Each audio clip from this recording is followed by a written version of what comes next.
Thank you. I now recognize the gentlelady from Colorado, Mrs. Boebert, for five minutes. Thank you, Mr. Chairman. Mr. Chilson, AI's rise, it really offers a dual lifeline. Coal as a power bridge and AI as a transition engine. Do you believe that they're both crucial to keeping rural communities from collapsing?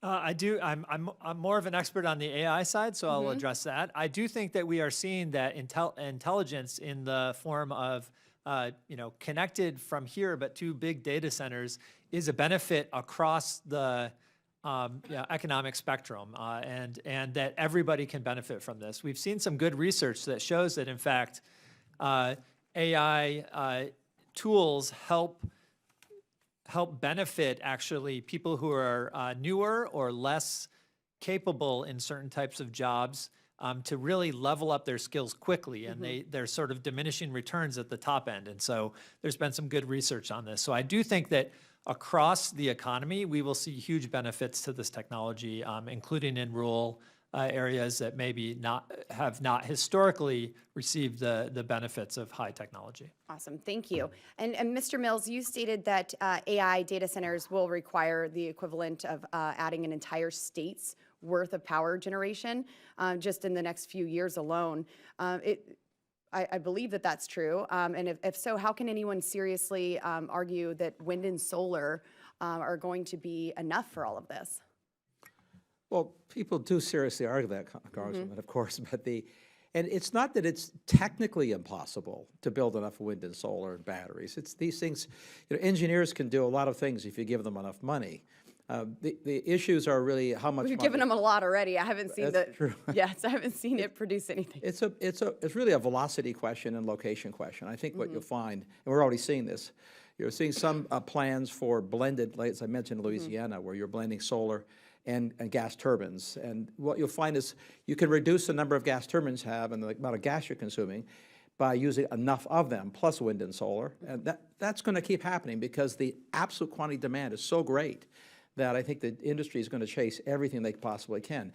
It's not that they're totally price insensitive, but they're, and this is my opinion, that they don't, but they're close to price insensitive in a sense. The product is so important and the velocity is so important that they'll pay a premium, including, I suspect, that the utilities have much more negotiating power than they realize.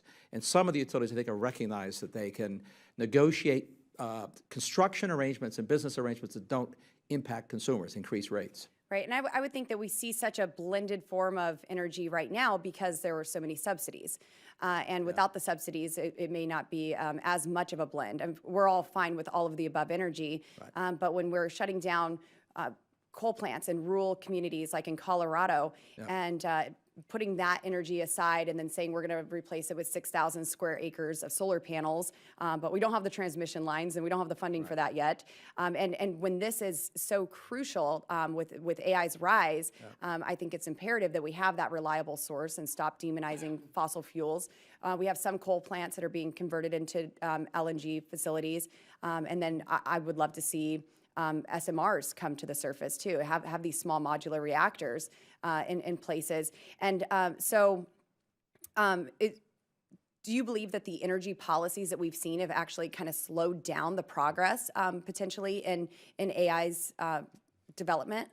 Yeah, to a significant extent, yes, because when you do asymmetric subsidies, the solar and wind industry are no longer nascent small industries that need a boost with subsidies. They're massive industries globally, huge supply chains. They no longer need massive subsidies. So it has distorted how the market would respond. And you probably know that both in Georgia and Illinois, there have been delays or cancellations of coal plant shutdowns precisely because of the need for adequate and dispatchable power. I hope that that spreads to other states and we slow down as well. And in fact, I'll make a prediction.